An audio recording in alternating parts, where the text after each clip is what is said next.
Sejam bem-vindos ao canal Jaque Barros. Nessa semana, nosso entrevistado é o pastor Denilson Oliveira. Tudo bom, pastor? Tudo bem, minha irmã. Desde já, muito obrigado por o senhor estar aqui conosco. E hoje ele vai estar contando um pouquinho mais da sua história e falando sobre a obra missionária. Desde já, eu peço que vocês compartilhem, curtem, comentem e se inscrevam no canal. Irmão Denilson, o senhor já foi missionário, né? E quando veio esse desejo de o senhor ser missionário?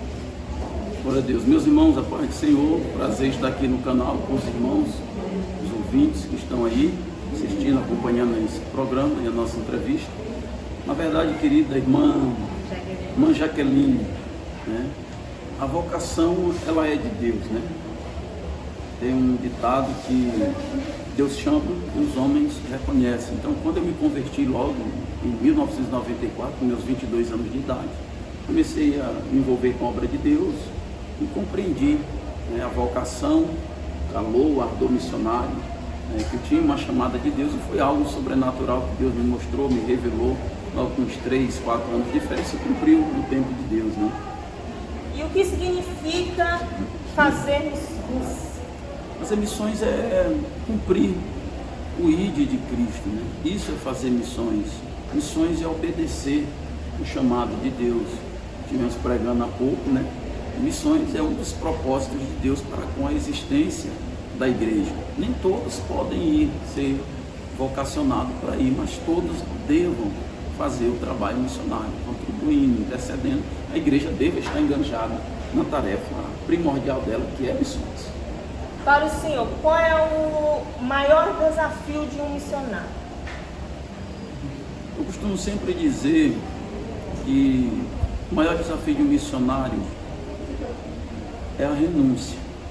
É a renúncia, não é fácil, né? Mas no meu caso, não que a gente venha a ser melhor, né? Mas não foi difícil renunciar. Eu já estava numa área, um obreiro autorizado ao Santo Ministério, de logo já fomos presenteados com uma área abençoada, que era a área 60 de trabalhos pastorais. Era supervisor de uma empresa multinacional no Brasil, tinha um salário razoável. E estava me realizando, né? Casado, duas filhas adolescentes na época, e tinha muitos sonhos pessoais e familiares, mas que alguns sonhos foram protelados, outros embargados por causa da chamada maior, que era missões. Então, o maior desafio foi, que eu penso, é a renúncia, mas no meu caso, a gente conseguiu, né? Foi uma bênção de Deus. Os demais, no campo missionário, um período de adequação, de aculturação, o choque transcultural, que faz parte, e alguns têm muita dificuldade em se aculturar a outra cultura fora da sua, né? E para muitos é um grande desafio. No nosso caso, a gente foi desafiado também, mas superamos esse momento. A gente chama de momento probatório, né, de adequação às tarefas lá no campo de missões. O senhor esteve na África, né? Sim. Quantos anos ali? Estive 7 anos e meio em Moçambique e mais um ano e meio, quase 2 anos na África do Sul. Aparecendo aí 2 anos e meio de missões. Como foi a sua experiência ali na África? Tudo muito novo, né? Comida, as pessoas, né? A culinária, a liturgia do culto africano, eles gostam muito de dançar. A gente vem de uma cultura de culto assembleiana, que tem toda aquela liturgia, e chegando lá a gente teve que se adequar à liturgia do culto africano, com danças, com coreografias, né? E a gente teve que se adequar aqui, mas foi uma bênção de Deus. E quais os benefícios de uma igreja missionária? Uma igreja que ela tem a concepção, a consciência missionária, ela só tem a ganhar diante de Deus, só tem a ser beneficiada com Deus. Ela se torna verdadeiramente, ela é verdadeiramente a igreja, ela está cumprindo o propósito de Deus na terra. Então são muitos os benefícios de uma igreja, né?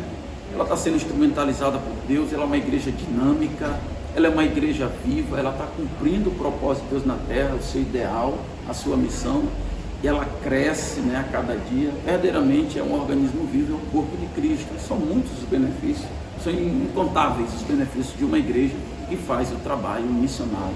Ser cheio do Espírito Santo é importante para levar a palavra de Deus? É primordial. Jesus, quando falou aos discípulos, deu a ordem imperativa, ele disse, olha, ficai primeiro na cidade, até que sejais cheios do Espírito Santo, né?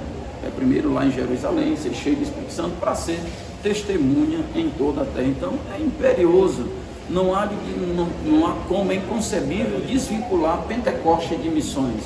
Quando você olha para Atos dos Apóstolos, você vê isso. Jesus era cheio do Espírito Santo.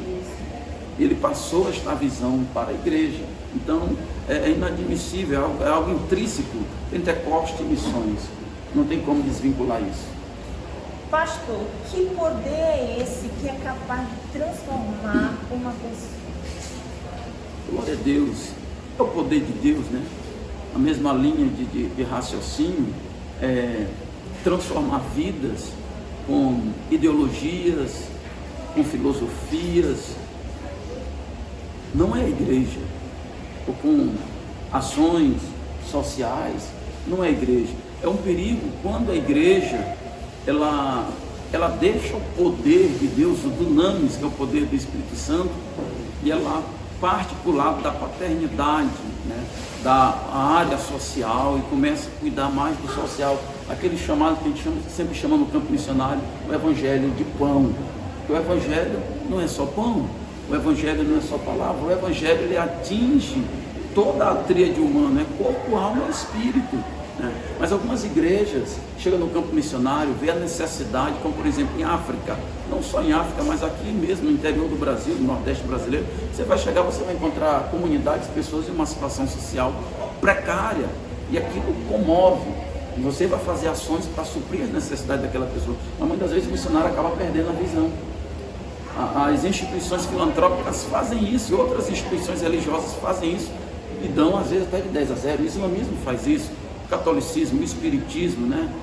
Fazem isso de dar pão. Então a igreja, ela não pode deixar de pregar a palavra, o evangelho. Paulo disse, não me envergonhe do evangelho, porque é poder de Deus, né? Na sua plenitude, corpo, alma, espírito, pão, palavra, graça de Deus. Isso é evangelho, isso é missões. Então o que transforma a vida é o poder de Deus. O simples ato de dar uma cesta básica para uma pessoa não vai transformar, não vai transformar, se aquilo não estiver aliado ao poder de Deus, ao evangelho, à palavra. Queria agora que o Senhor deixasse uma palavra para todos aqueles que estão nos assistindo. Meus irmãos, é tempo de frutificar para Deus, é tempo de despertar. Nós, como igreja, como geração, nós estamos vivendo um tempo muito crítico em todas as esferas da sociedade. Estamos aí em meio a uma pandemia, né? Todo o globo envolvido nessa situação. Temos também uma pandemia ideológica, né, que tem contaminado muitas pessoas da nossa geração com ideologias, filosofias humanas. Então há um desafio muito grande. Esta palavra eu direciono para toda a igreja, principalmente para os jovens, né? Eu imagino muito o que será da igreja daqui a 2 décadas, 3 décadas, 4 décadas, se Jesus não voltar. A gente então precisa estar incutindo na cabeça dessa geração, na igreja contemporânea, a palavra de Deus. Não podemos deixar a palavra. A igreja primitiva, ela cumpriu o seu chamado porque ela perseverava na doutrina dos apóstolos, na comunhão, no partir do pão e nas orações. Infelizmente, nos nossos dias está se cumprindo aquela profecia que Paulo falou, que nos últimos dias muitos iriam apostatar da fé por darem ouvido a doutrinas de demônios, a ensinamentos de homens que corromperam a sua própria mente cauterizada. Então esse tempo tem chegado, e esse evangelho, um outro evangelho, tem tomado lugar em muitas tribunas de muitas igrejas, mas eu creio que Deus ainda tem profetas na terra, e Ele está assim, usando e levantando um remanescente de profetas com a Bíblia, com a palavra de Deus, e pregando a palavra, levando a palavra para todas as esferas da sociedade, nas faculdades, no meio jurídico, no meio político, no meio dos empresários, nas escolas, em todo lugar. Se você é igreja, viva a palavra, leve a palavra de Deus. Não tenha vergonha do evangelho, não tenha vergonha de ser um crente. Amém. Glória a Deus. Pastor, mais uma vez, muito obrigada por estar aqui. E esse foi o nosso Minuto Missões. Em breve estaremos retornando. Tchau, até a próxima. Amém. Pode ser, obrigado.